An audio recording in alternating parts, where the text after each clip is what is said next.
Honorable Speaker, sir, on the sacred occasion of Magh Purnima and the birth anniversary of Guru Ravidas, I present the budget for the year 2026-2027. Since we assumed office 12 years ago, India's economic trajectory has been marked by stability, fiscal discipline, sustained growth, and moderate inflation. This is the result of conscious choices we have made, even in times heightened uncertainty and disruption. Our government, led by Honorable Prime Minister Modi, has decisively and consistently chosen action over ambivalence, reform over rhetoric, and people over populism. We have pursued far-reaching structural reforms, fiscal prudence and monetary stability, whilst maintaining a strong thrust on public investment. Keeping Atmanirbharta as a lodestar, we have built domestic manufacturing capacity, energy security, and reduced critical import dependencies. Simultaneously, we have ensured that citizens benefit from every action of the government, undertaking reforms to support employment generation, agricultural productivity, household purchasing power, and universal services to people. These measures have delivered a high growth rate of around 7% and helped us make substantial strides in poverty reduction and improvement in the lives of our people. Today, we face an external environment in which trade and multilateralism are imperiled and access to resources and supply chains are disrupted. New technologies are transforming production systems while sharply increasing demands on water, energy, and critical minerals. India will continue to take confident steps towards Vikasit Bharat, balancing ambition with inclusion. As a growing economy with expanding trade and capital needs, India must also remain deeply integrated with global markets, exporting more and attracting stable long-term investment. As I begin Part A, I want to express my gratitude to the people for standing firmly with us as we forge our way together towards becoming one of the largest economies of the world.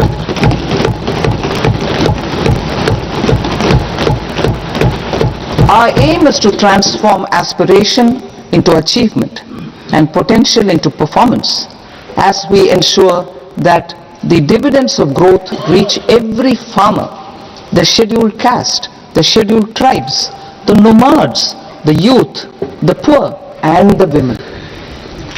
In Vikasit Bharat Young Leaders Dialogue 2026, several innovative ideas were shared with our Prime Minister, which have inspired many of the proposals, making this a unique Yuva Shakti-driven budget.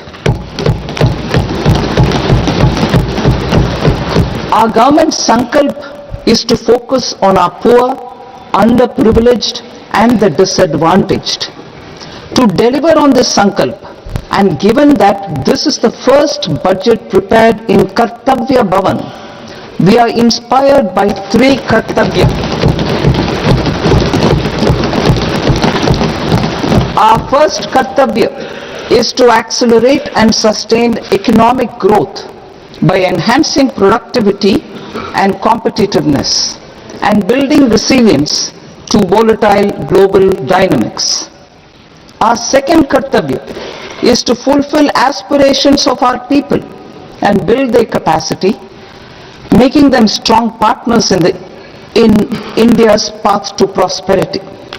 Our third Kartavya, aligned with our vision of Sabka Saath, Sabka Vikas, is to ensure that every family, community, region, and sector has access to resources, amenities, and opportunities for meaningful participation. This threefold approach requires a supportive ecosystem. The first requirement is to sustain the momentum of structural reforms, continuous, adaptive and forward-looking. Second, a robust and resilient financial sector is central to mobilizing savings, allocating capital efficiently and managing risks. Third, cutting-edge technologies, including AI applications, can serve us as force multipliers for better governance. Reform Express. Our government has undertaken comprehensive reforms towards creating employment, boosting productivity, and accelerating growth. After the Prime Minister's announcement on Independence Day in 2025, over 350 reforms have been rolled out. This includes GST simplification, notification of labor codes, and rationalization of mandatory quality control orders. High-level committees have been formed, and in parallel, the central government is working with the state governments on deregulation and reducing compliance requirements. The Reform Express is well on its way and will maintain its momentum to help us fulfill our kartavya. I now move to specific proposals.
ISM 2.0 to produce equipment and materials, design full-stack Indian IP, and fortify supply chains.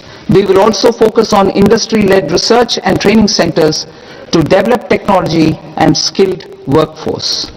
The Electronics Components Manufacturing Scheme, launched in April 2025 with an outlay of 22,919 crores, already has investment commitments at double the targets. We propose to increase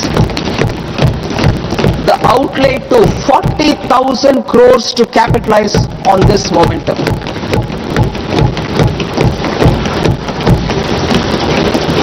A scheme for rare earth permanent magnets was launched in 2025 November. We now propose to support the mineral-rich states of Odisha, Kerala, Andhra Pradesh and Tamil Nadu to establish dedicated rare earth corridors to promote mining, processing, research and manufacturing. To enhance domestic chemical production and reduction import dependency and reduce import dependency, we will launch a scheme to support states in establishing 3 dedicated chemical parks through challenge route on a cluster-based plug-and-play model. Strong capital goods.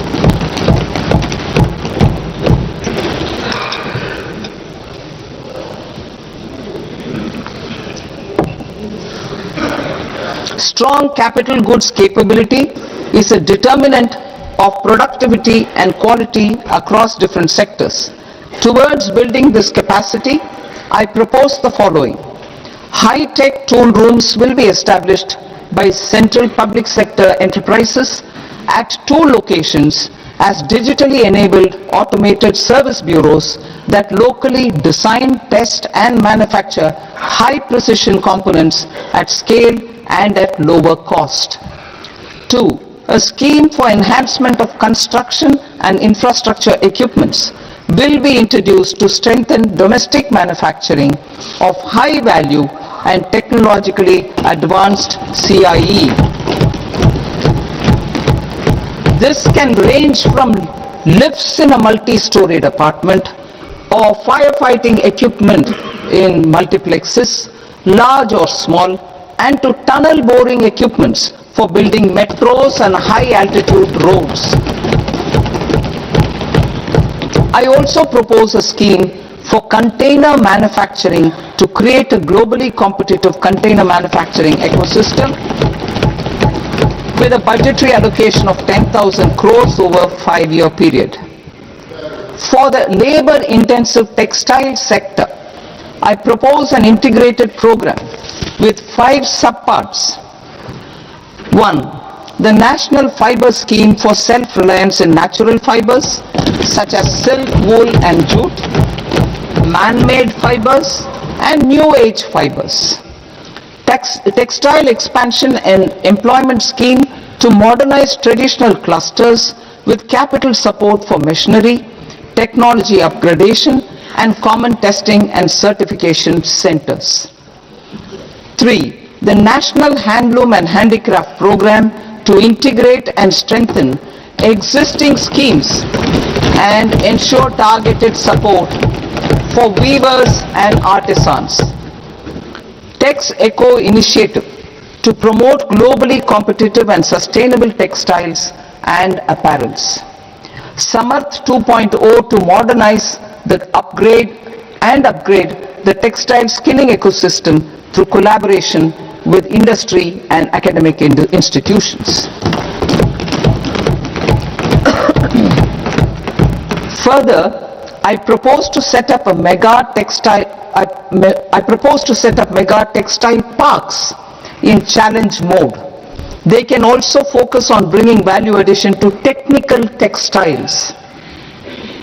I propose to launch the Mahatma Gandhi Gram Swaraj initiative to strengthen khadi, handloom and handicrafts. This will help in global market linkage and branding. It will streamline and support training, skilling, quality of process and production. This will benefit our weavers, village industries, one district, one product ODOP initiative and also our rural youth. India has the potential to emerge as a global hub for high quality, affordable sports goods. I propose a dedicated initiative for sports goods that will promote manufacturing, research and innovation in equipment design as well as material sciences. Rejuvenation of legacy industrial clusters. I propose to introduce a scheme to revive 200 legacy industrial clusters to improve their cost competitiveness and efficiency through infrastructure and technology upgradation. Creating champion SMEs and supporting micro enterprises. Recognizing MSMEs as a vital engine of growth, I propose a three-pronged approach to help them grow as champions. Equity support. I propose to introduce a dedicated 10,000 crores SME growth fund to create future champions, incentivizing enterprises based on select criteria. I also propose to top up the Self-Reliant India Fund set up in 2021 with 2,000 crores to continue support to micro enterprises and maintain their access to risk capital. Liquidity support. With TREDS, more than 7 lakh crore has been made available to MSMEs. To leverage its full potential, I propose 4 measures. 1. Mandate TREDS as the transaction settlement platform for all purchases from MSMEs by CPSEs, serving as a benchmark for other corporates. 2. Introduce a credit guarantee support mechanism through CGT MSE for invoice discounting on TREDS platform. 3. Link GEM with TREDS for sharing information with financiers about government purchases from MSMEs, encouraging cheaper and quicker financing. 4. Introduce TREDS receivables as asset-backed securities, helping develop a secondary market, enhancing liquidity and settlement of transactions. Professional support. Government will facilitate professional institutions such as the ICAI, ICSI, ICMAI to design short-term modular courses and practical tools to develop a cadre of corporate mitras, especially in Tier 2 and Tier 3 towns.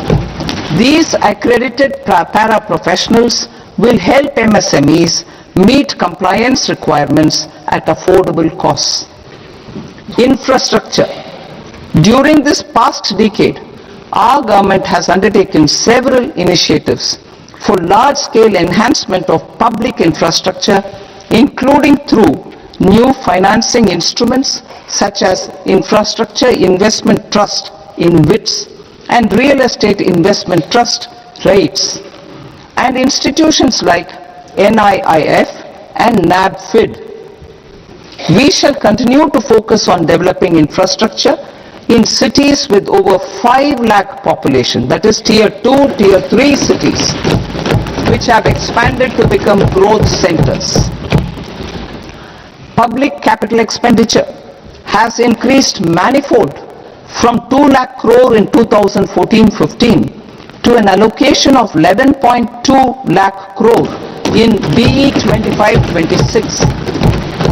In this coming year, that is financial year 2026-27, I propose to increase it to 12.2 lakh crores to continue the momentum.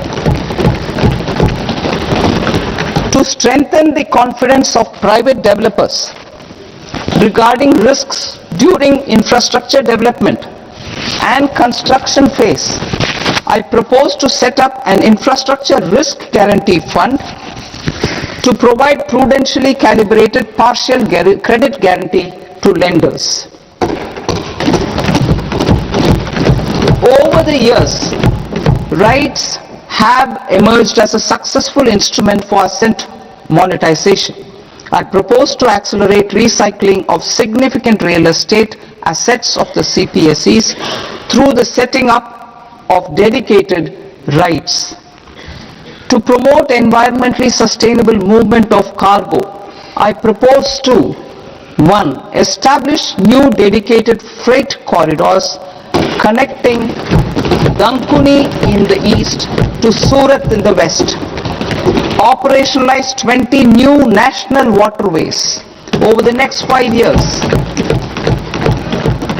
Starting with National Waterways 5 in Orissa to connect mineral-rich areas of Talcher and Angul and industrial centers like Kalinga Nagar to the ports of Paradip and Dhamra. Training institutes will be set up as regional centers of excellence for development of required manpower for these waterways.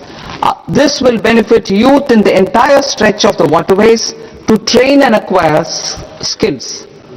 Further, a ship repair ecosystem catering to inland waterways will also be set up at Varanasi and Patna. And C, launch a coastal cargo promotion scheme for incentivizing a modal shift from rail to road to increase the share of inland waterways and coastal shipping from 6% to 12% by 2047.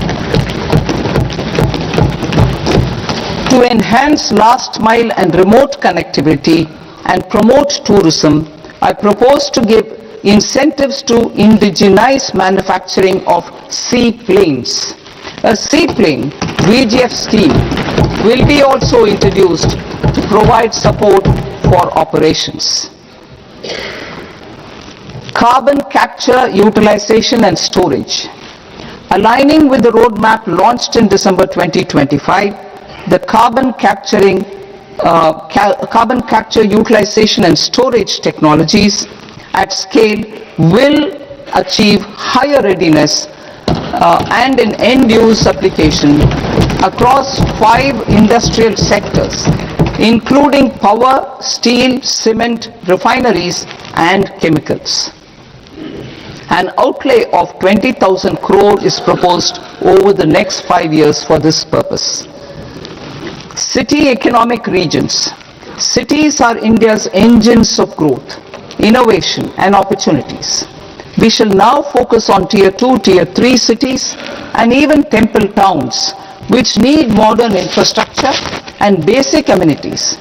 This budget aims to further amplify the potential of cities to deliver the economic power of agglomerations by mapping city economic regions based on their specific growth drivers. An allocation of 5,000 crore per CER over 5 years is proposed for implementing their plans through a challenge mode with a reform cum result based financing mechanism. In order to promote environmentally sustainable passenger systems, we will develop 7 high-speed rail corridors between cities as growth connectors, namely Mumbai to Pune, Pune to Hyderabad, Hyderabad to Bengaluru, Hyderabad to Chennai, Chennai to Bengaluru, Delhi to Varanasi, Varanasi to Siliguri.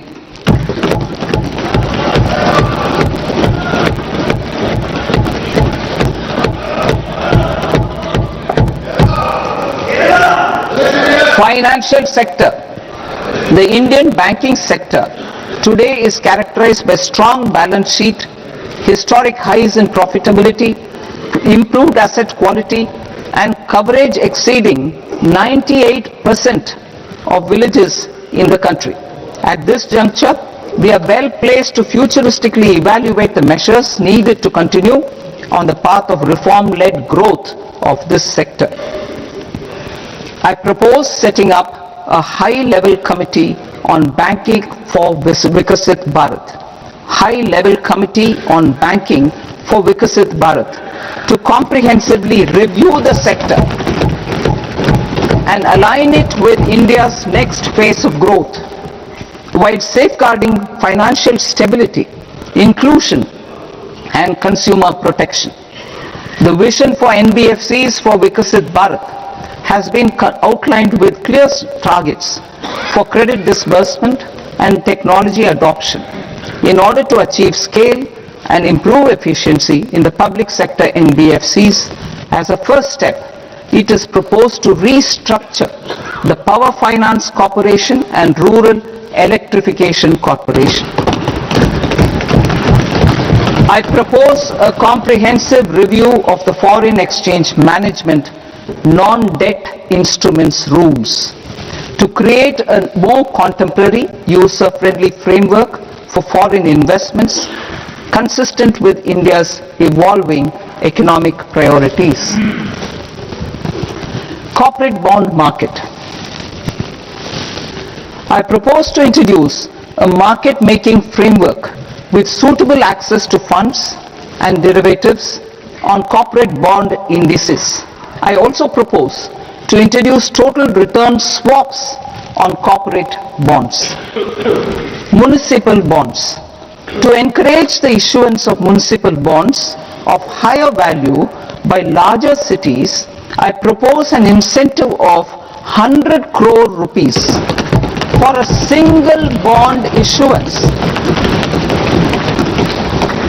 100 crore rupees for a single bond issuance of more than 1,000 crore. The current scheme under Amrit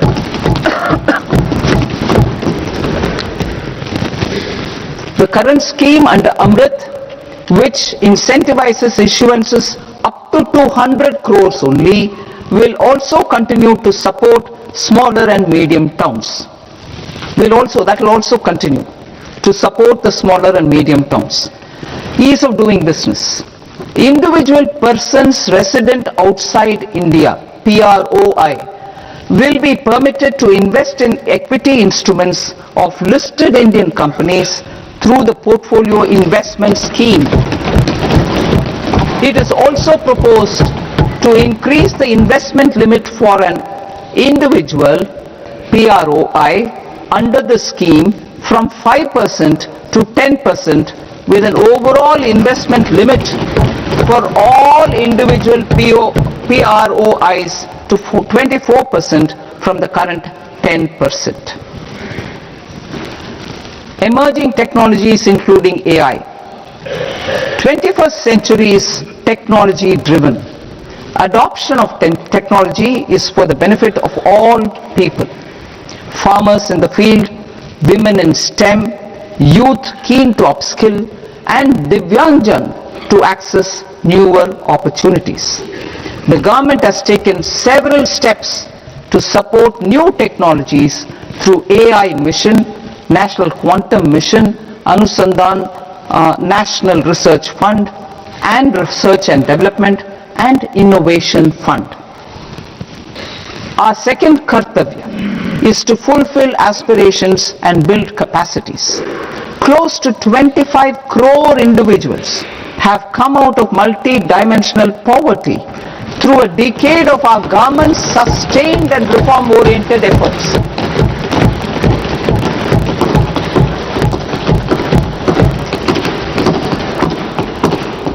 Our government has therefore decided to place a renewed emphasis on the service sector to provide a pathway to fulfilling aspirations of a youthful India with the following measures. I propose to set up a high-powered education to employment and enterprises standing committee to recommend measures that focus on services sector as a core driver of Vikasit Bharat. This will make us a global leader in services with a 10% global share by 2047. The committee will prioritize areas to optimize the potential for growth, employment, and exports. They will also assess the impact of emerging technologies, including AI, on jobs and skill requirements and propose measures thereof. To create a range of skilled career pathways, a new range of skilled career pathways for our youth, I propose interventions in the following sectors. Health. Existing institutions for allied health professionals will be upgraded and new AHP institutions established in private and government sectors. This will cover 10 selected disciplines, including optometry, radiology, anesthesia, OT technology, applied psychology and behavioral health, and add 1 lakh AHPs over the next 5 years. A strong care system covering geriatric and allied care services will be built. A variety of NSQF aligned programs will be developed to train multi-skilled caregivers, combining core care and allied skills such as wellness, yoga, and operation of medical assistive devices. In the coming year, 1.5 lakh caregivers will be trained.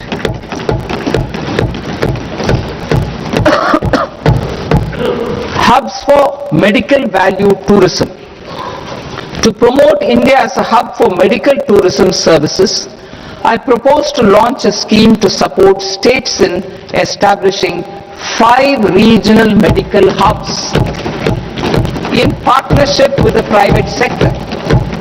These hubs will serve as integrated healthcare complexes that combine medical, educational and research facilities. They will have Ayush centers, medical value tourism facilitation centers, and infrastructure for diagnostics, post-care and rehabilitation. These hubs will provide diverse opportunities, job opportunities for health professionals, including doctors and AHPs. Ancient Indian yoga, already respected in several parts of the world, was given a mass global recognition when Honorable Prime Minister took it to the UN. Post-COVID, Ayurveda gained a similar global acceptance and recognition. Exporting quality Ayurveda products helps farmers who grow the herbs and youth who process the products. To meet growing global demand, a few more steps are being taken. I propose to 1. Set up 3 new All India Institutes of Ayurveda. 2. Upgrade Ayush pharmacies and drug testing labs for higher standards of certification ecosystem and make available more skilled personnel. 3. Upgrade the WHO Global Traditional Medicine Center in Jamnagar to bolster evidence-based research, training and awareness for traditional medicine. Animal husbandry. Livestock contributes to close to 16% of farm income, including of poor and marginal households. To scale up availability of veterinary professionals by more than 20,000, I propose to roll out a loan-linked capital subsidy support scheme for establishment of veterinary and para-veterinary colleges, veterinary hospitals, diagnostic laboratories, and breeding facilities in private sector. Collaboration between Indian and foreign institutions will also be facilitated. Orange economy. India's animation, visual effects, gaming and comics sector, AVGC sector, is a growing industry projected to require 2 million professionals by 2030. I propose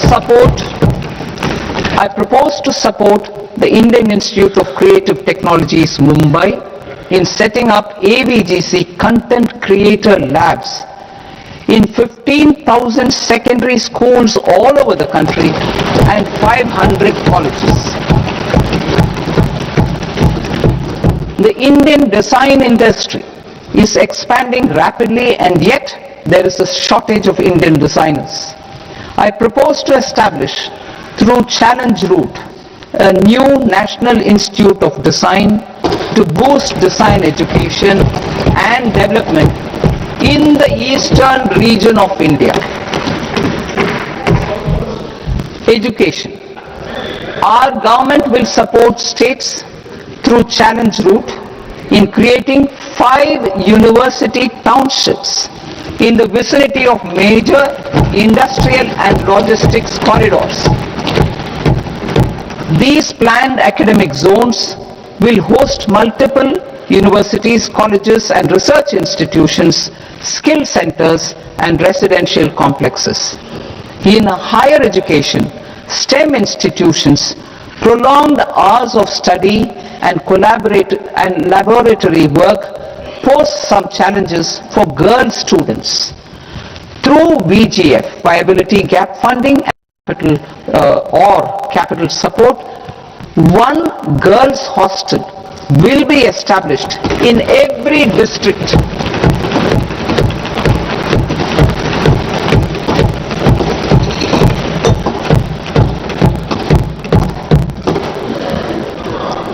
To promote astrophysics and astronomy via immersive experiences.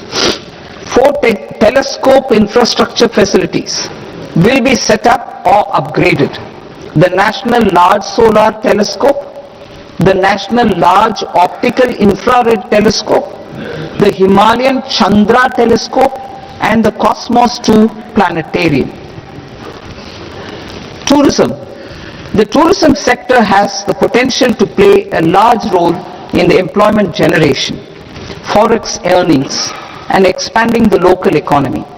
I propose to set up a National Institute of Hospitality by upgrading the existing National Council for Hotel Management and Catering Technology. It will function as a bridge between academia, industry, and government. I also propose a pilot scheme for upskilling 10,000 guides in 20 iconic tourist sites through a standardized, high-quality, 12-week training course in hybrid mode in collaboration with the Indian Institute of Management. A national destination digital knowledge grid will be established to digitally document all places of significance, cultural, spiritual and heritage. This initiative will create a new ecosystem of jobs for local researchers, historians, content creators and technology partners. India has the potential and opportunity to offer world-class trekking and hiking experience. We will develop ecologically sustainable mountain trails in Himachal Pradesh, Uttarakhand and Jammu Kashmir. Also in Araku Valley in the Eastern Ghats and Podigai Malai in the Western Ghats. Turtle trails along key nesting sites in the coastal areas of Odisha, Karnataka and Kerala. And 3 bird watching trails along the Pulikat Lake in Andhra Pradesh, Tamil Nadu. It's on the border. Under the visionary leadership of Honorable Prime Minister, we established the International Big Cat Alliance in 2024. This year, India is hosting the first ever Global Big Cat Summit, where heads of governments and ministers from 95 range countries will deliberate on collective strategies for conservation. Heritage and culture tourism. I propose to develop 15 archaeological sites including Lothal, Dholavira, Rakhi Gadi, Adichanallur, Sarnath, Hastinapur and Leh Palace into vibrant experiential cultural destinations. Excavated landscapes will be open to the public through curated walkways. Immersive storytelling skills and technologies will be introduced to help conservation labs, interpretation centers and guides. The sports sector provides multiple means of employment, skilling and job opportunities. Taking forward the systematic nurturing of sports talent which is set in motion through the Khelo India program earlier, I propose to launch a Khelo India mission to transform the sports sector over the next decade. The mission will facilitate an integrated talent development pathway supported by training centers which are foundational, intermediate and elite levels. B. Systematic development of coaches and support staff. C. Integration of sports science and technology. D. Competitions and leagues to promote sports culture and provide platforms. And E. Development of sports infrastructure for training and competition. Our third Kartavya aligns with our vision of Sabka Saath Sabka Vikas towards Vikasit Bharat. This requires targeted efforts for 1. Increasing farmer incomes through productivity enhancement and entrepreneurship with special attention to small and marginal farmers. B. Empowering Divyangjan through access to livelihood opportunities, training and high quality assistive devices. C. Empowering the vulnerable to access mental health and trauma care. D. Focus on the Purvodaya states and the northeast region to accelerate development and employment opportunities. Fisheries. We will undertake initiatives for integrated development of 500 reservoirs and Amrit Sarovars. 2. Strengthen the fisheries value chain in coastal areas and enable market linkages involving startups and women-led groups together with fish farmer producer organizations. Animal husbandry. To provide quality employment opportunities in rural and peri-urban areas, we will support the animal husbandry sector in entrepreneurship development through a credit-linked subsidy program, B. Scaling up and modernization of livestock enterprises, C. Enhanced creation of livestock, dairy and poultry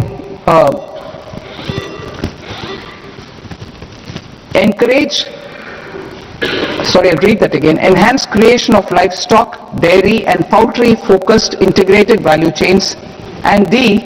Encourage creation of livestock farmer producer organizations. High value agriculture.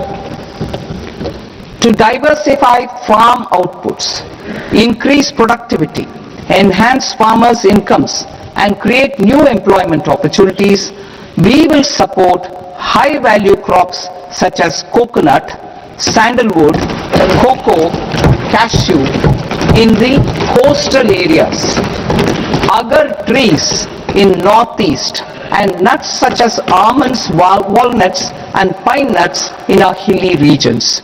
These all of them will be supported. India is the world's largest producer of coconuts. About 30 million people, including nearly 10 million farmers, depend on coconuts for their livelihood. To further enhance competitiveness in coconut production, I propose a coconut promotion scheme to increase production and enhance productivity through various interventions, including replacing and non-productive trees with new saplings or plants or varieties in major coconut growing states. A dedicated program is proposed for Indian cashew and cocoa to make India self-reliant in raw cashew and coconut production and processing, enhance export competitiveness, and transform Indian cashew and Indian cocoa into premium global brands by 2030. Sandalwood. Sandalwood is closely linked to India's social and cultural heritage. Our government will partner with state governments to promote focused cultivation and post-harvest processing to restore the glory of the Indian sandalwood ecosystem, to rejuvenate old, low-yielding orchards and expand high-density cultivation of walnuts, almonds, and pine nuts, we will support a dedicated program to enhance farmer incomes and in bringing value addition by engaging youth. Bharat Vistar, that is virtually integrated system to access agricultural resources. I propose to launch Bharat Vistar, a multilingual AI tool that shall integrate the AgriStack portals and the ICAR package on agricultural practices with AI systems. This will enhance farm productivity, enable better decisions for farmers, and reduce risk by providing customized advisory support. She Marts for rural women-led enterprises. Building on the success of Lakpati Didi program, I propose to help women take the next step from credit-linked livelihoods to being owners of enterprises. Self-help entrepreneur, She Marts will be set up as community-owned retail outlets within the cluster-level federations through enhanced and innovative financing instruments. Empowering Divyangjan. Divyangjan Kaushal Yojana. Information technology, AVGC sectors, hospitality and food and beverages sectors often offer task-oriented and process-driven roles which are suitable for Divyangjan. We will ensure dignified livelihood opportunities through industry-relevant and customized training specific to each Divyangjan group. Divyang Sahara Yojana. Timely access to high-quality assistive devices for all eligible Divyangjan is a fundamental need.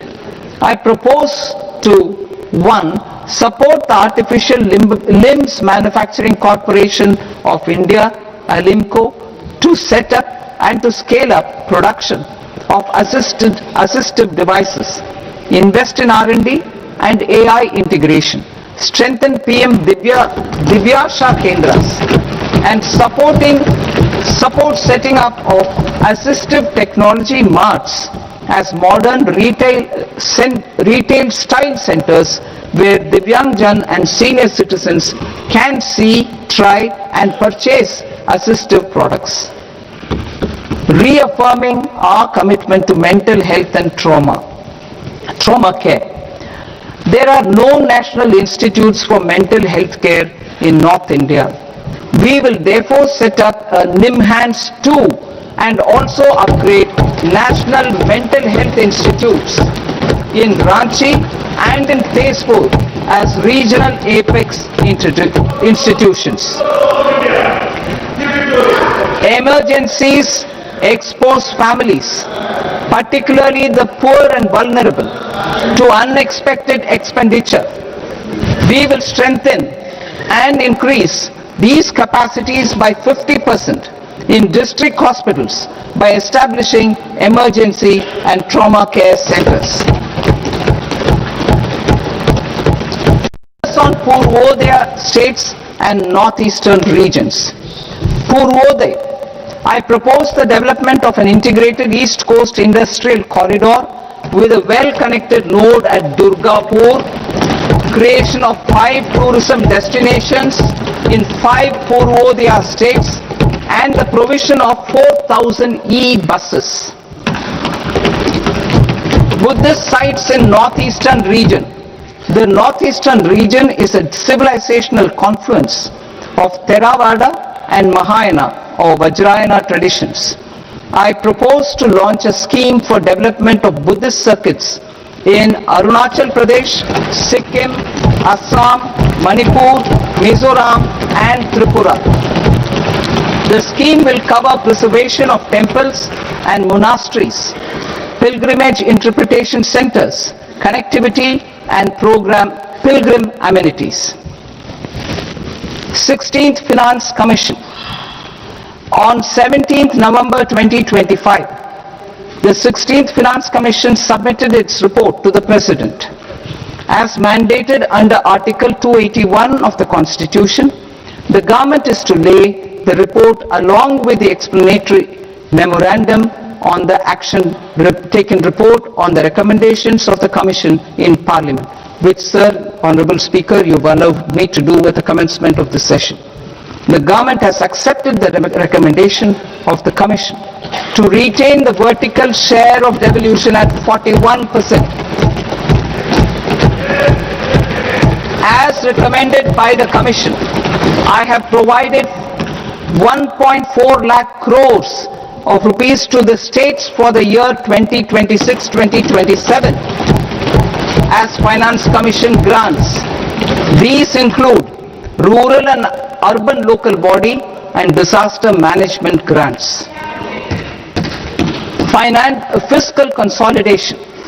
Government has been delivering on our fiscal commitments consistently without compromising on social needs. To strive towards accepted standards of fiscal management in Budget 25-26, I had indicated that the central government would target reaching a debt to GDP ratio of 50 plus or minus 1% by 2030-31. In line with this, the debt to GDP ratio is estimated to be 55.6% of GDP in BE 26-27 compared to 56.1% of GDP in RE 25-26. A declining debt to GDP ratio will gradually free up resources for priority sector lending and expenditure by reducing the outgo on interest payments. One of the main operational instruments for debt targeting is the fiscal deficit. I am happy to inform this august House that I fulfilled my commitment made in 2021-2022 to reduce fiscal deficit below 4.5% of GDP by 25-26. In RE 25-26, the fiscal deficit has been estimated at par with BE of 2025-26 at 4.4% of GDP. In line with the new fiscal prudence path of debt consolidation, the fiscal deficit in BE 26-27 is estimated to be 4.3% of the GDP.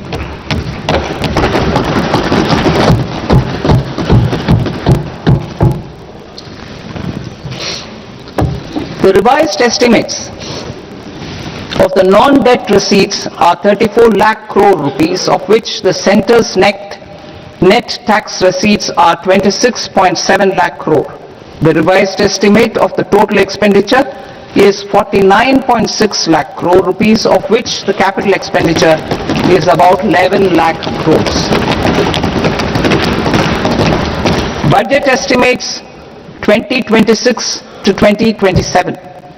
Coming to 26-27, the non-debt receipts and the total expenditure are estimated as 36.5 lakh crore and 53.5 lakh crore respectively. The centre's net tax receipts are estimated at 28.7 lakh crore rupees. To finance the fiscal deficit, the net market borrowings from dated securities are estimated at 11.7 lakh crore rupees. The balance financing is expected to come from small savings and other sources. The gross market borrowings are estimated at 17.2 lakh crore rupees. I'll now move to Part B. Part B, direct taxes.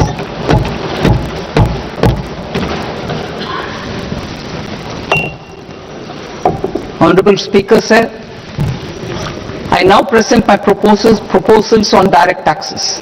New Income Tax Act.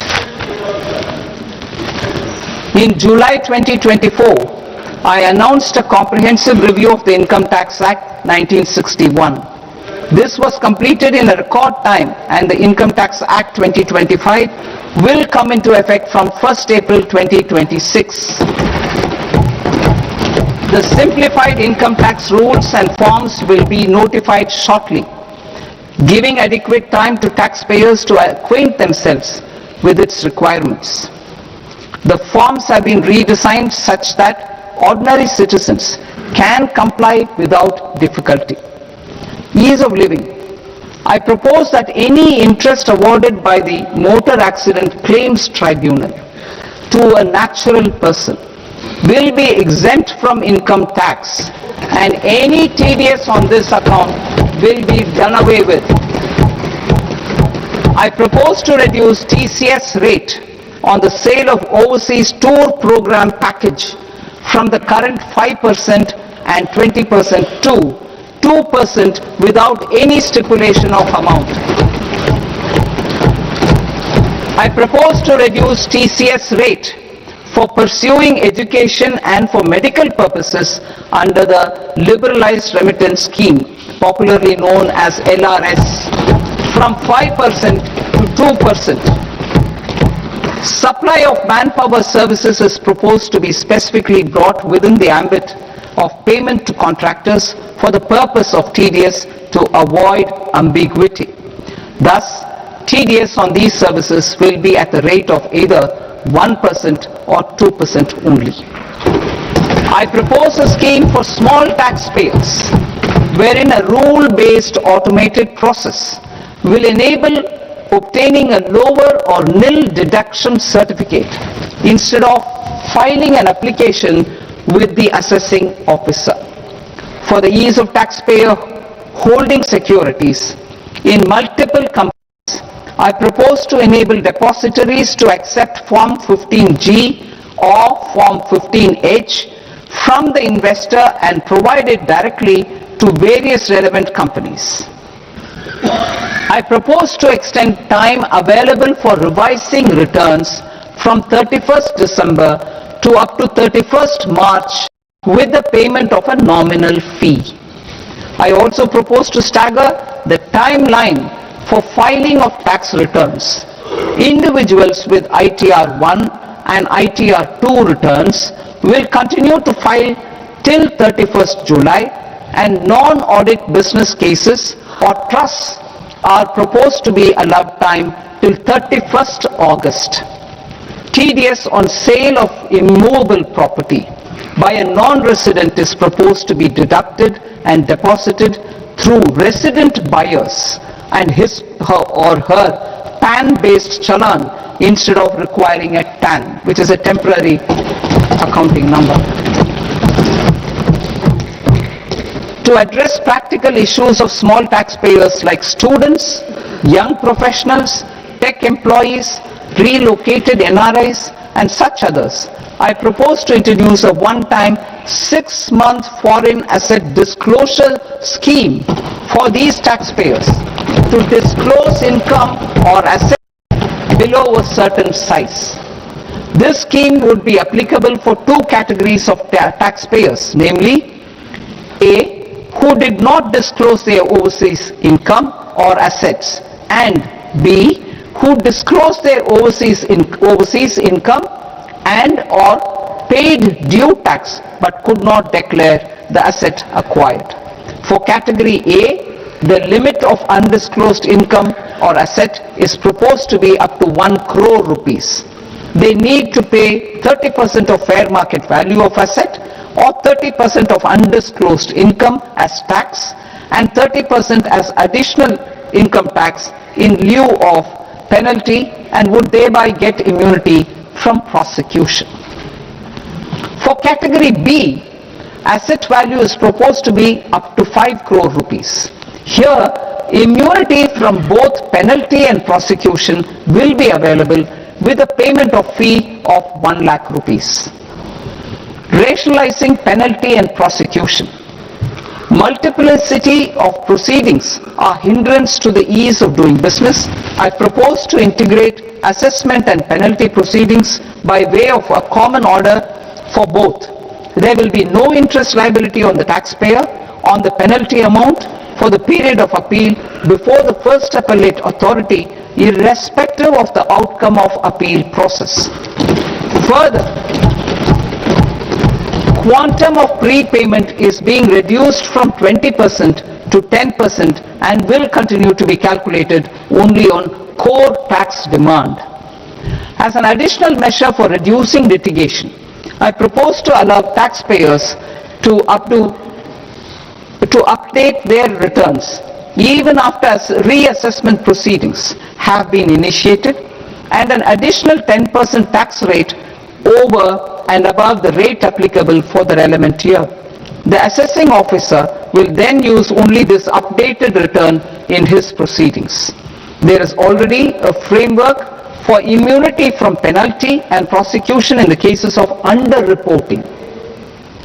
I propose to apply this framework for immunity to misreporting too.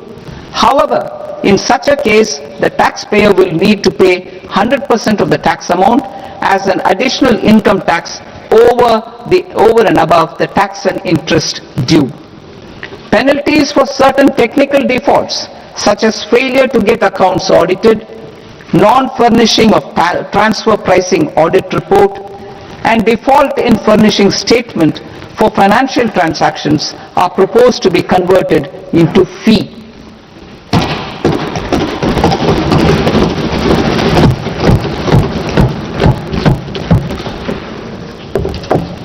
I propose to rationalize prosecution framework under Income Tax Act while maintaining a careful balance for deterrence in some serious offence. Non-production of books of account and documents and requirement of TDS payment where payment is made in kind are being decriminalized. Further, minor offences will attract fine only. The remaining prosecutions will be graded commensurate with the quantum of offence. They will entail only simple imprisonment with maximum imprisonment reduced to 2 years and power to courts to convert even those into fines. There is no penalty. There is no penalty presently for non-disclosure of non-immovable foreign assets with aggregate value less than 20 lakh rupees. I propose to also provide them with immunity from prosecution with retrospective effect from 1/10/2024.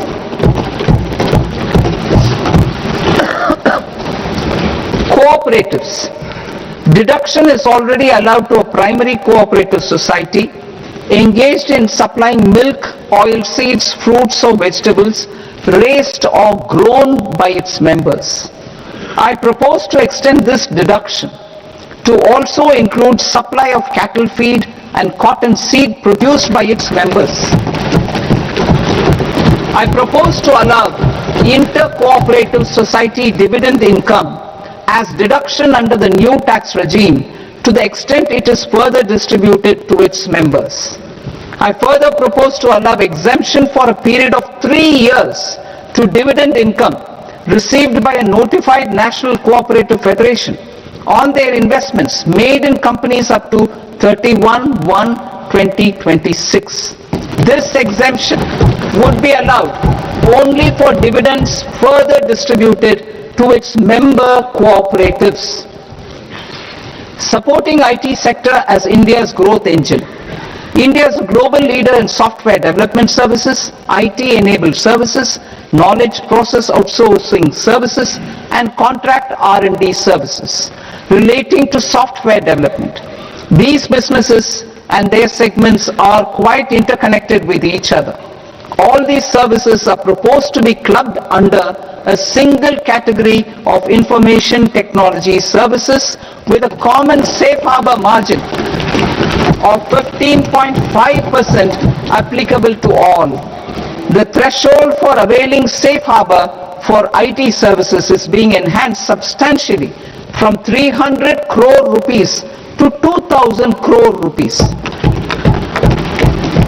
Safe harbor for IT services shall be approved by an automated rule-driven process without any need for tax officer to examine and accept the application. Once applied by an IT services company, the same safe harbor can be continued for a period of 5 years at a stretch at its choice. For IT services companies who want to conclude advanced pricing agreement, APA, I propose to fast-track unilateral APA process for IT services and endeavour to conclude it within a period of 2 years. The period of 2 years can be extended by a further period of 6 months on taxpayers' request. I propose to extend the facility of modified returns available to the entity entering APA to its associated entities also. Attracting global business and investment.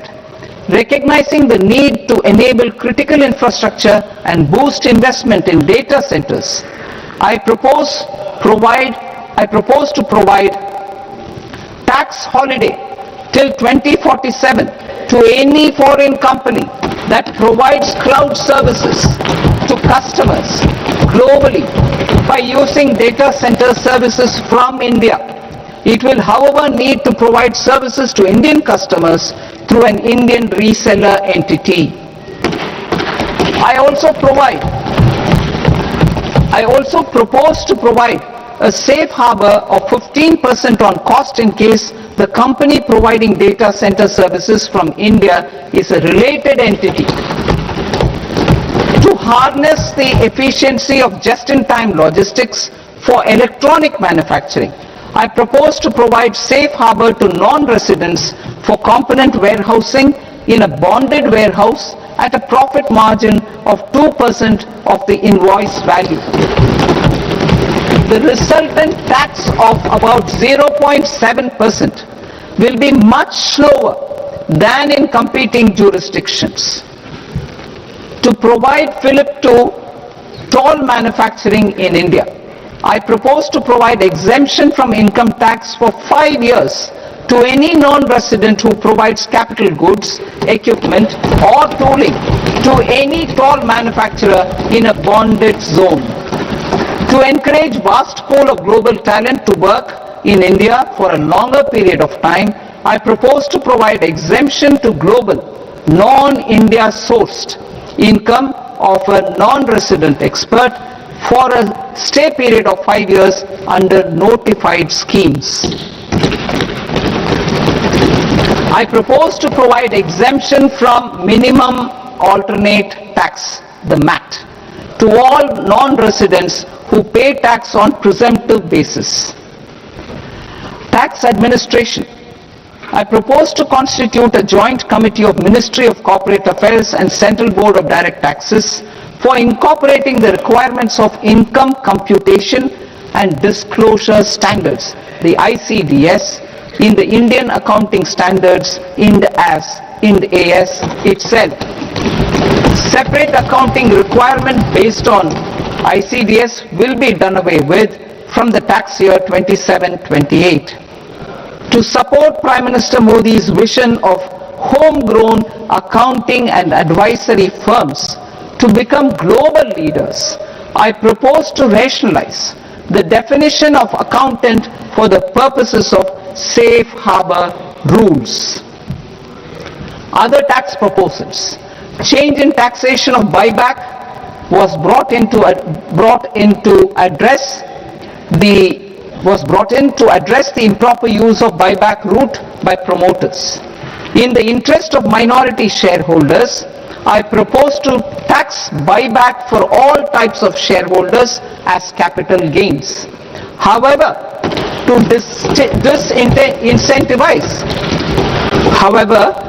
disincentivize misuse of tax arbitrage, promoters will pay an additional buyback tax. This will make effective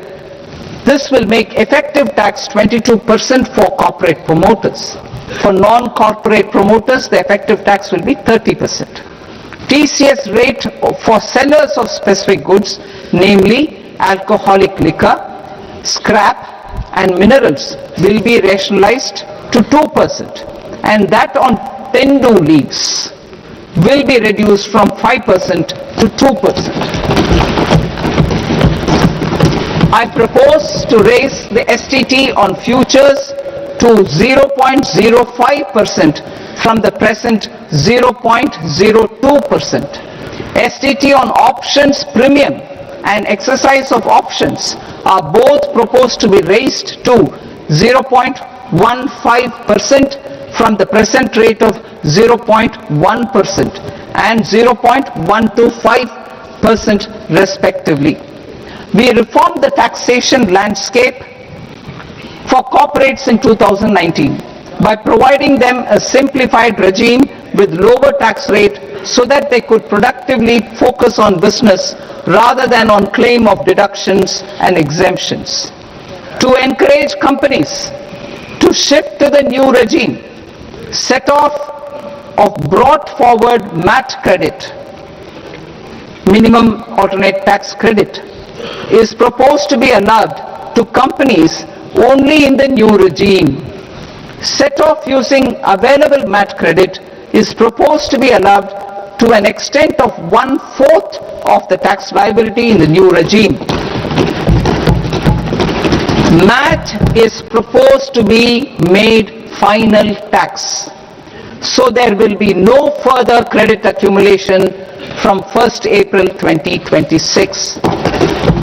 In line with this change, the rate of final tax is being reduced to 14% from the current MAT rate of 15%. The brought forward MAT credit of taxpayers accumulated till 30th March 2026 will continue to be available to them for set off as above. Indirect taxes. I shall now take up proposals related to indirect taxes. My proposals for customs and central excise aim to further simplify the tariff structure, support domestic manufacturing, promote export competitiveness, and correct inversion in duty.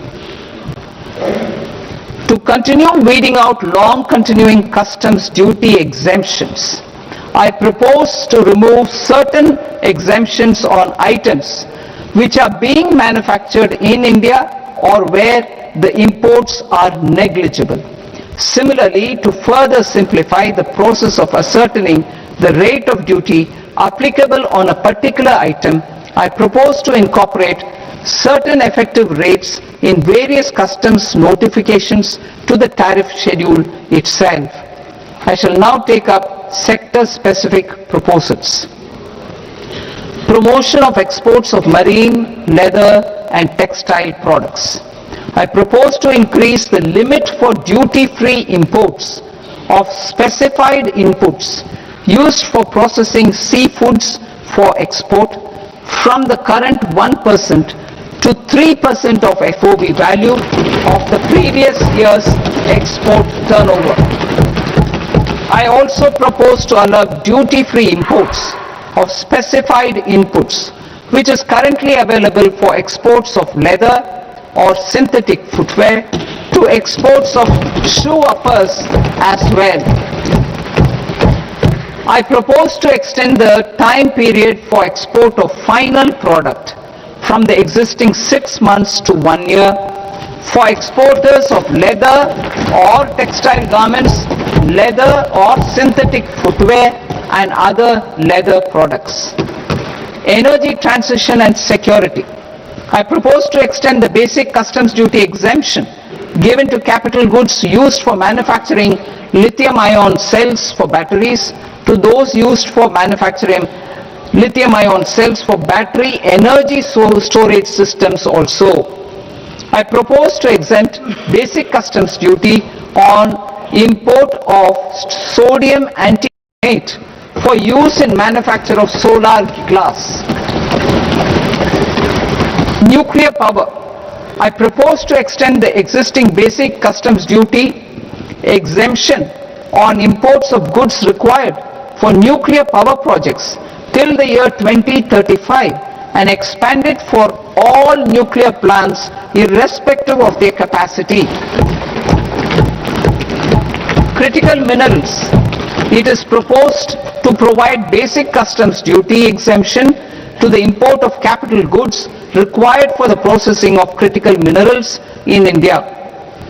Biogas blended CNG. I propose to exclude the entire value of biogas while calculating the central excise duty payable on biogas blended CNG. Civil and defense aviation. I propose to exempt basic customs duty on components and parts required for the manufacture of civilian training and other aircrafts. It is proposed to exempt basic customs duty on of aircraft to be used in maintenance, repair or overall requirements by use in the defense sector. Special economic zones due to global options, I propose a one-time measure to facilitate sales by eligible manufacturing units in SEZs to the I propose to reduce the tariff rate on all dutiable goods imported for personal use from 20% to 10%. To provide relief to patients, particularly those suffering from cancer, I propose to exempt basic customs duty on 17 drugs or medicines. I propose also to add more rare diseases for the purposes of exempting import duties on personal imports of drugs, medicines and food for special medical purposes, their treatment. Customs process. India's role and share in the global trade is poised for a major leap in line with our ambition and journey towards Vikasit Bharat. In this regard, I propose many measures for custom processes to have minimal intervention for smoother and faster movement of goods and greater certainty to the trade. Trust-based systems. I propose to enhance duty deferral period for Tier 2 and Tier 3 authorized economic operators, known as AEOs, from 15 days to 30 days. I propose to provide eligible manufacturer importers the same duty deferral facility. This should encourage them to get themselves accredited as a full-fledged Tier 3 AEO in due course. To provide greater certainty and for better business planning, I propose to extend validity period of advance ruling binding on customs from the present 3 years to 5 years. In the spirit of the whole of government approach,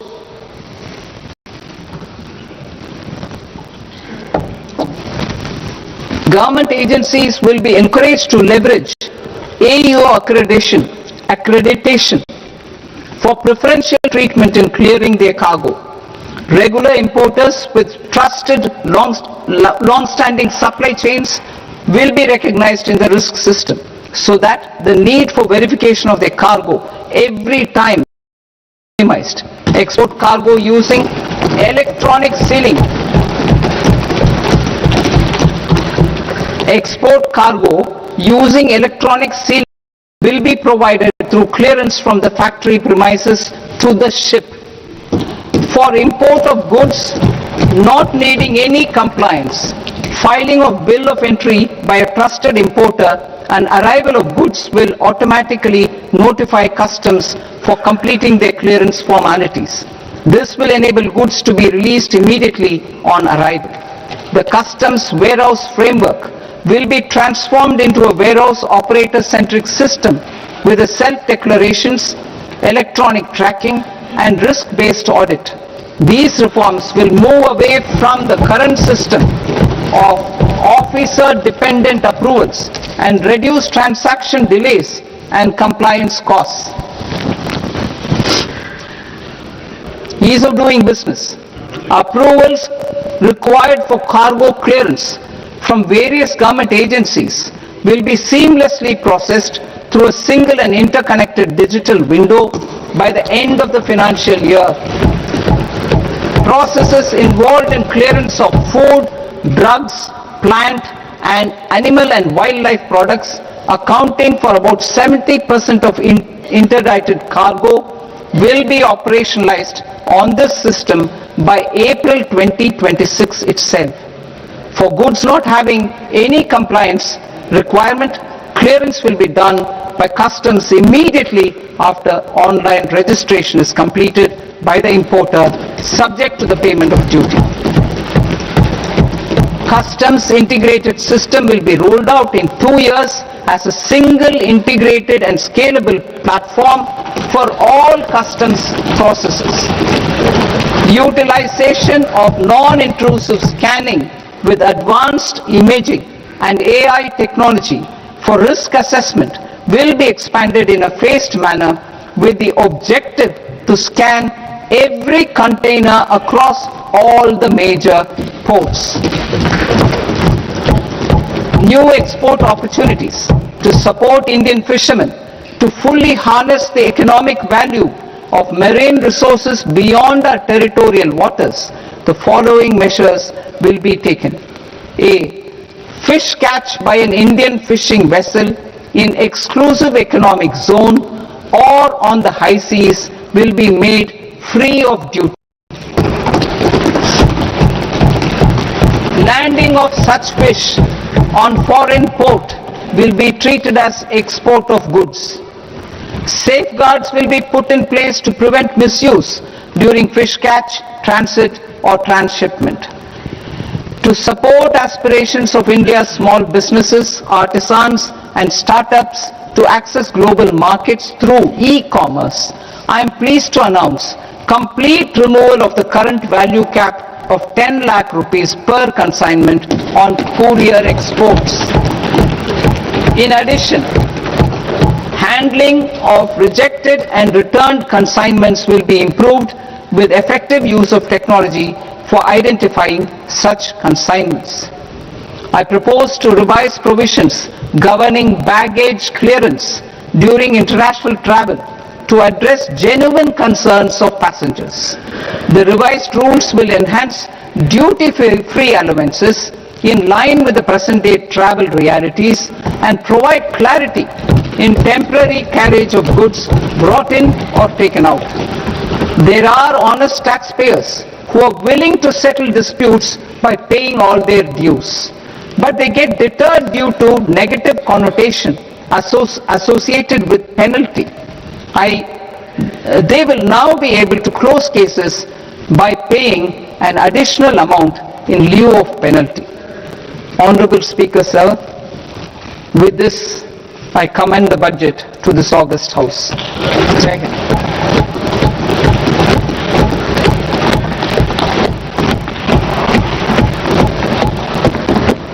One and a half hours. Item number 3 माननीय वित्त मंत्री जी।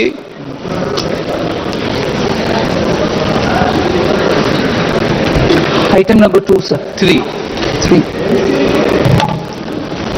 Sir, with your permission, I rise to lay on the table of the following statements under Section 3, 1 of the Fiscal Responsibility and Budget Management Act of 2003. Medium-term fiscal policy cum fiscal policy strategy statement and macroeconomic framework statement. Item number 4 माननीय वित्त मंत्री जी। Sir, with your permission, I move for leave to introduce the Finance Bill 2086. प्रश्न ये कि विधेयक को पुनर्स्थापित करने की अनुमति प्रदान की जाए। जो सदस्य इस पक्ष में हाँ गए, जो सदस्य विरोध में ना गए, मेरे विचार में हाँ वालों के पक्ष में हाँ वालों के पक्ष में अनुमति प्रदान की जाती है। माननीय मंत्री जी और ये पूरे स्थापित करें। Sir, I introduce the bill. माननीय सदस्य, आपको सूचित किया जाता है कि माननीय वित्त मंत्री जी के बजट भाषण की कॉपी पब्लिकेशन काउंटर पर ली जाती है। बजट भाषण और बजट से संबंधित दस्तावेज आपके मोबाइल फोन और मेंबर पोर्टल्स पर ही उपलब्ध है। सभा की कार्रवाई कल सोमवार दिनांक 2 फरवरी 2026 को प्राप्त 11 बजे तक के लिए स्थगित की जाती है।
Namaskar viewers, hello and welcome to this continuing coverage of the Union Budget 2026-27. I'm Tina Jha, with me is my colleague Manoj Verma. So you heard the Finance Minister Nirmala Sitharaman presenting the Union Budget 2026-27, also introducing the Finance Bill. She's made history today as she presented her 9th consecutive Union Budget under the leadership of Prime Minister Modi.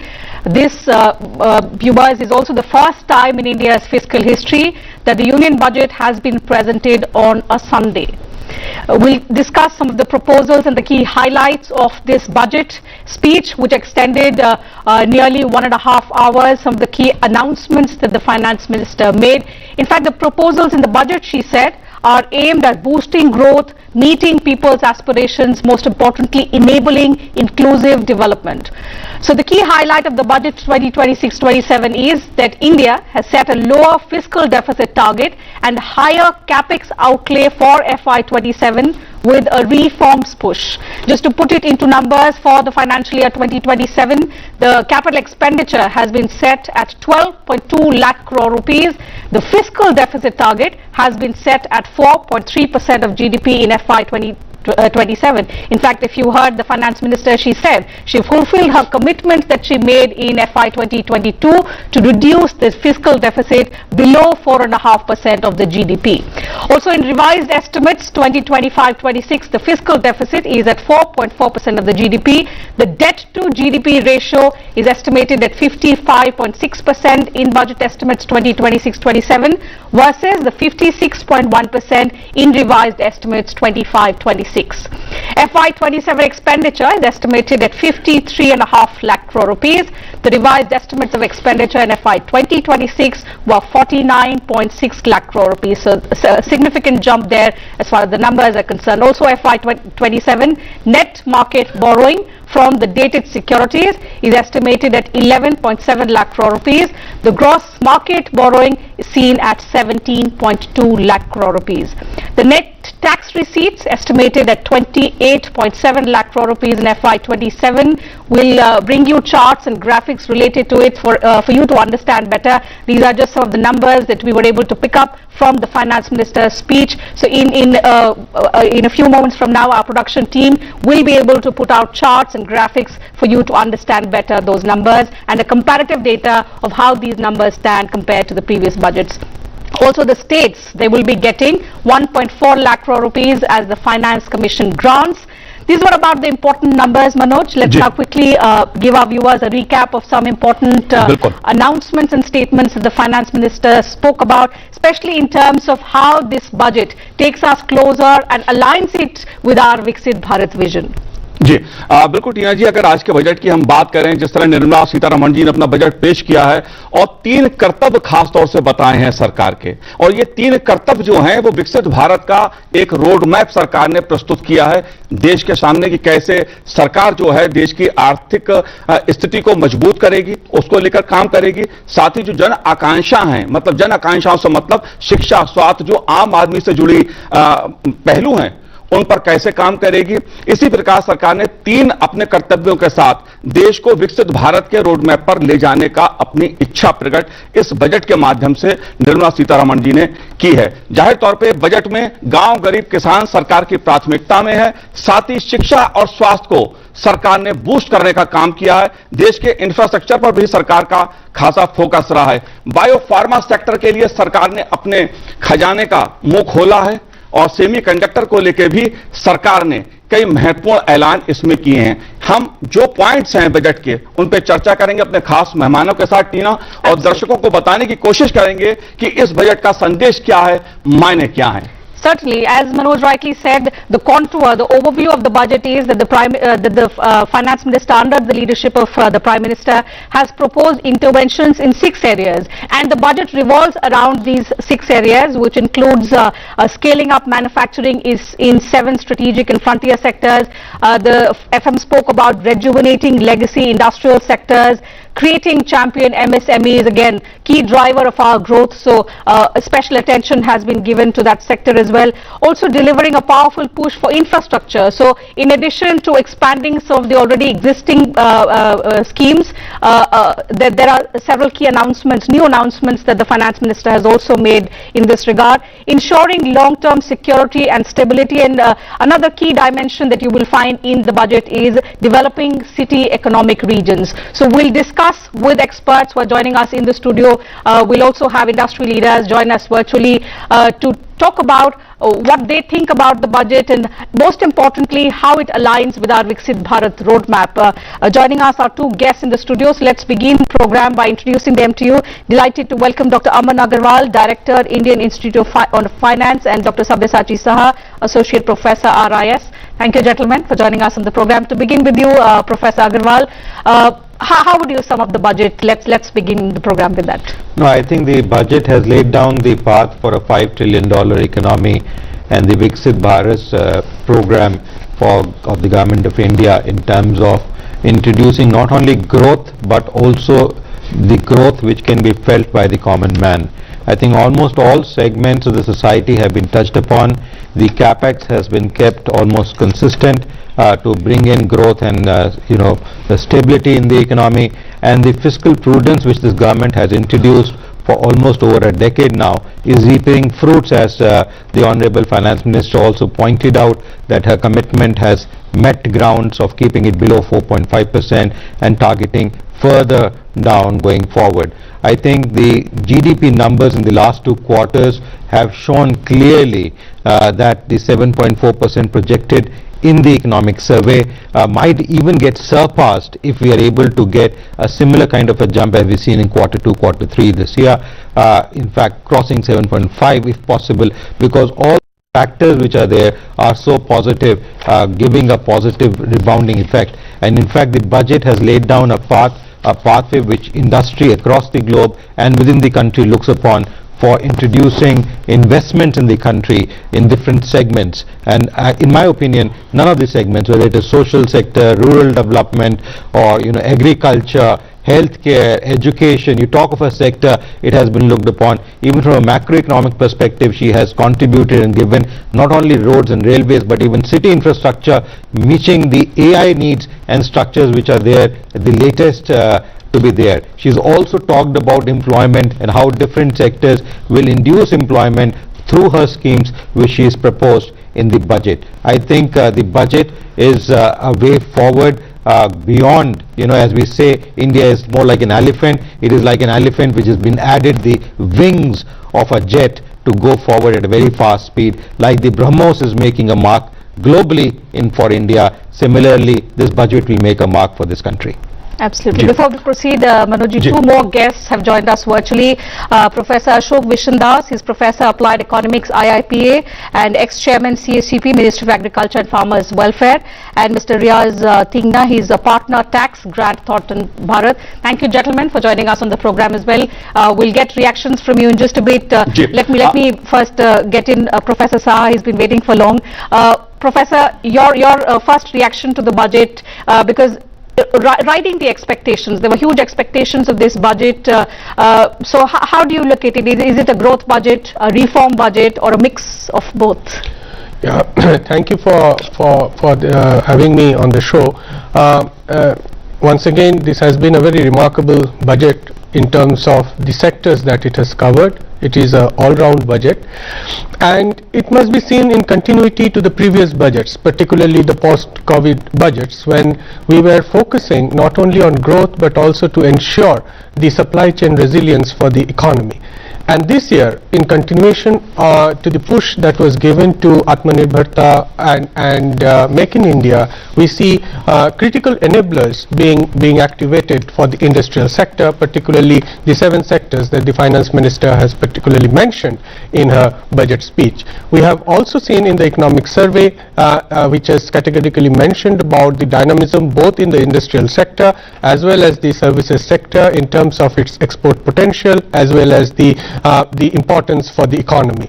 Overall, Finance Minister has touched upon key enablers for energizing both industrial and the services sector, because those are also the areas where the value addition would come from, along with employment. But at the same time, we must remember that in the last few years, there has been huge push to revitalize the rural development sector, the agriculture sector and others. And this year we see no difference from that, and the continuity for a holistic rural development alongside very healthy economic growth of the urban centers, facilitating the roadmap for the MSMEs and other sectors would be key takeaways for me from this budget. जी बिल्कुल शाह जी, और अगर बात इसकी की जाए, कृषि क्षेत्र की बात की जाए, जाहिर तौर पे सरकार का जो फोकस रहा है वो खेती किसानी पर रहा है, और एआई के जरिए कैसे देश का उत्पादन बढ़ाया जाए, कैसे किसान को और खेती को टेक्नोलॉजी के जरिए मजबूत किया जाए, इस पर फोकस बजट में देखने को मिलता है। डॉक्टर अशोक विशन दास जी, मैं आपसे जानना चाहूंगा इस मुद्दे पर, क्योंकि खेती किसानी सरकार की प्राथमिकता में हमेशा से रही है। पिछले एक दशक में देखा है सरकार ने कई महत्वपूर्ण पहल की हैं देश में उत्पादन बढ़ाने को और किसान को आर्थिक दृष्टि से मजबूत करने के लिए। इस बार के बजट में जिस तरह से एआई का उपयोग करते हुए देश में उपज को बढ़ावा देना, उत्पादन को बढ़ावा देना, इस पहलू को आप कैसे देखते हैं?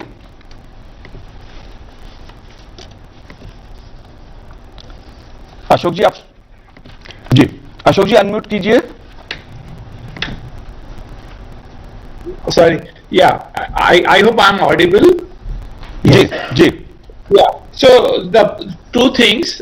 One thing I want to make it very clear, because the emphasis is on not just increasing the production but increasing the productivity. These are two different concepts. Earlier, the government used to say until 2014 to increase the production, and increase the production does not necessarily translate into the increasing the income. So that this government has recognized during last 11-12 years that increasing production is not the necessary condition, but increasing productivity does increase the income. So having said that, there is a lot of emphasis in this budget to increase the productivity, and production emphasis on those items which are in great demand, because how the farmer get the higher prices is through the demand, not simply increasing the production. There are large number of cases in the history not long ago in 2012-13 when the production of, say for instance, the groundnut increased manifold, very significantly, but the farmer's income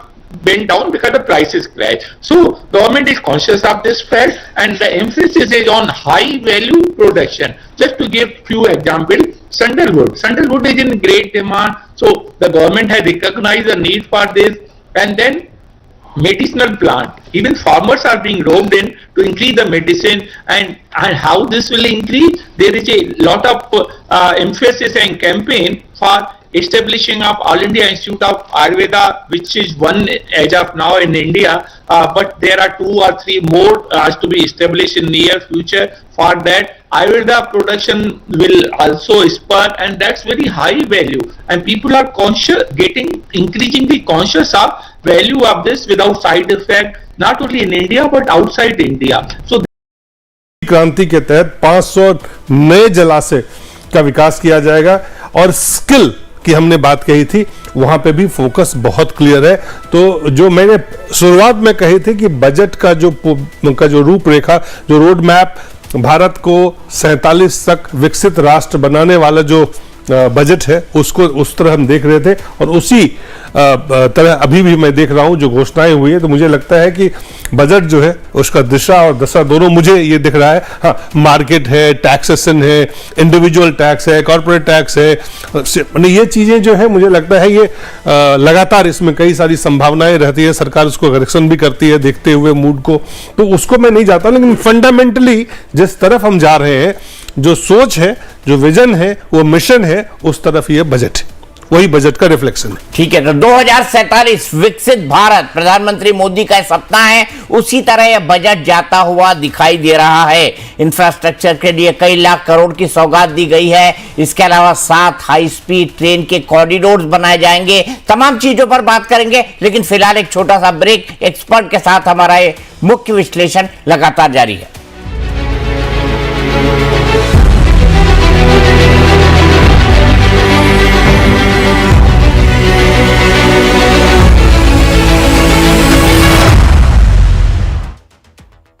माननीय मुख्यमंत्री योगी आदित्यनाथ की पहल पर उत्तर प्रदेश देश का प्रमुख defence manufacturing hub बनने की दिशा में अग्रसर है। रक्षा के क्षेत्र में इस प्रयास को और गति देने के लिए Uttar Pradesh defence industrial corridor के तहत करीब 1000 एकड़ अतिरिक्त भूमि आवंटन की तैयारी की जा रही है। सरकार के इस कदम से ड्रोन, इलेक्ट्रॉनिक्स और मैन्युफैक्चरिंग सेक्टर में करीब 3500 करोड़ रुपए के प्रस्तावित निवेश की संभावना है।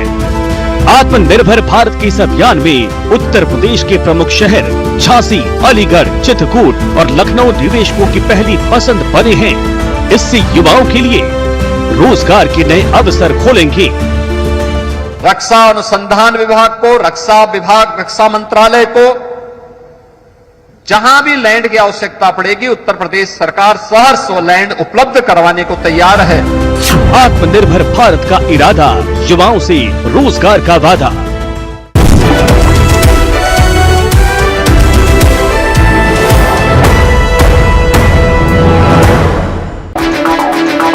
आज का सुलगता सवाल, आपका जीना हुआ बेहतर या मुहाल? गरीबी, भुखमरी, शिक्षा और स्वास्थ्य का कैसा है हाल? महंगाई पर कितना हुआ प्रहार? क्या रोजगार के बढ़े आसार? व्यवस्था को मिली कितनी धार? अर्थव्यवस्था के नाव लगी पार या फंसी बीच मझधार? तलाशेंगे हर सवाल का जवाब, सच हर कीमत पर।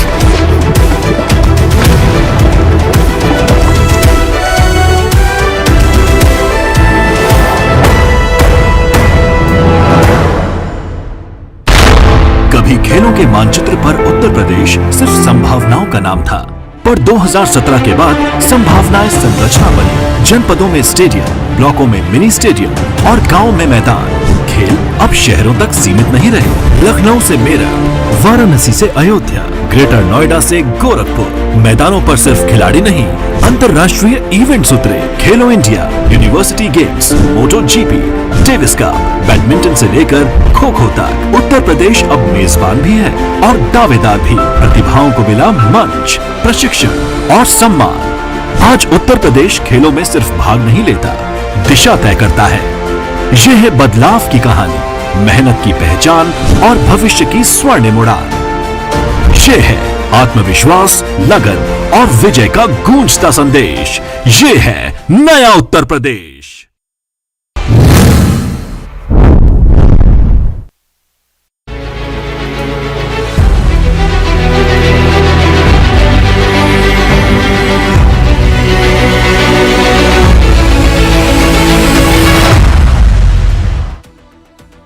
तो हम बजट पर बात कर रहे हैं और क्या क्या बड़ी घोषणाएं इस बजट के अंदर की गई हैं, आप ग्राफिक के जरिए भी देख रहे हैं। लगातार ब्रेकिंग न्यूज में हम दिखा रहे हैं कि क्या क्या घोषणाएं की गई हैं। इसके अलावा मैं आपको पढ़ के भी बता देता हूं, मेरे पास वो पेपर आया है जिसके अंदर ये तमाम घोषणाओं को बताया गया है। एक मिनट मुझे दीजिए, मैं आपको बताता हूं पूरी की पूरी ये घोषणाएं आखिरकार है क्या। इसमें सबसे जो महत्वपूर्ण बात है वो ये है कि ये जो बजट है ये 2047 वाला पूरा का पूरा बजट है। इसके अलावा क्या क्या इसमें है मैं आपको एक बार बता देता हूं। 7 हाई स्पीड रेल कॉरिडोर बनेंगे। बायोफार्मा सेक्टर के लिए 10,000 करोड़ रुपए दिए गए हैं। शुगर और कैंसर की दवाएं सस्ती होंगी। बड़े टेक्सटाइल पार्क बनाए जाएंगे। शहरी आर्थिक क्षेत्र के लिए प्रतिवर्ष 5,000 करोड़ रुपए खर्च किए जाएंगे। 20 नए जलमार्ग बनाने की तैयारी है।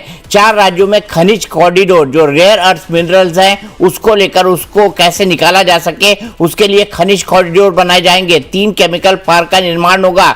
एमएसएमई के लिए 10,000 करोड़ रुपए दिए गए हैं। महात्मा गांधी स्वरोजगार योजना का ऐलान किया गया है। 15,000 सेकेंडरी स्कूल और 500 नए कॉलेज खोले जाएंगे।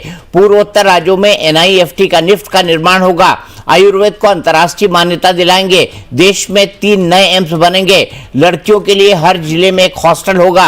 हिमाचल, उत्तराखंड, जेएंडके, अरक्कू घाटी और पोदी गई मलाई में माउंटेन ट्रेल बनाई जाएगी। ओडिशा, कर्नाटक, केरला में टर्टल ट्रेल्स बनेंगे। आंध्र प्रदेश और तमिलनाडु में पुलिकट झील के किनारे बर्ड वॉचिंग ट्रेल्स बनेंगे। छोटे और सीमांत किसानों की आय में इजाफा करने पर जोर है। तटवर्ती इलाकों में नारियल, चंदन, काजू जैसे फसलों को विशेष सहायता दी जाएगी। मानसिक स्वास्थ्य के लिए निम्हांस 2 की स्थापना होगी। रांची और तेजपुर में राष्ट्रीय मानसिक स्वास्थ्य संस्थान यानी मेंटल हेल्थ के जो इंस्टीट्यूशन है उनको अपग्रेड किया जाएगा। जिला अस्पतालों में इमरजेंसी और ट्रॉमा सेंटर बनाए जाएंगे और दिव्यांगों के लिए नए केंद्र खोले जाएंगे। लेकिन सबसे महत्वपूर्ण बात है, हमारा ऑपरेशन सिंदूर चल रहा है। हालांकि रक्षा मंत्री के डिफेंस बजट के अंदर रक्षा क्षेत्र के लिए उन्होंने क्या क्या दिया इसका बजट भाषण में तो उल्लेख नहीं किया है, लेकिन जो पीआईबी की रिलीज आई है प्रेस इंफॉर्मेशन ब्यूरो की, वो क्या कहती है सर, क्या कहती है दिलीप सर? पीआईबी उसमें उन्होंने जो दिया है एक पूरे डिफेंस के बारे में, एक तो कस्टम ड्यूटी पे काफी कट है। उसमें देखा जो बेसिक मटेरियल्स जो डिफेंस उसके लिए है, और एविएशन सेक्टर में जो खास करके डिफेंस रिलेटेड उसको लेके दिया गया है कि ये चीजें हैं वहां पे। लेकिन साफ तौर से अगर हम देखें तो जो एलोकेशन डिफेंस मिनिस्ट्री का कितना होगा, ये इसके बारे में कोई आंकड़े नहीं दिए हैं। जो भाषण का जो अंश है उसको, अब जो बजट डॉक्यूमेंट में है उसको जाके देखना पड़ेगा कि क्या किस तरह से है। जैसे पिछली बार इस बात को 9.53% का उस पे एक इंक्रीज था, उसमें ज्यादा दिया गया था 24-25 में।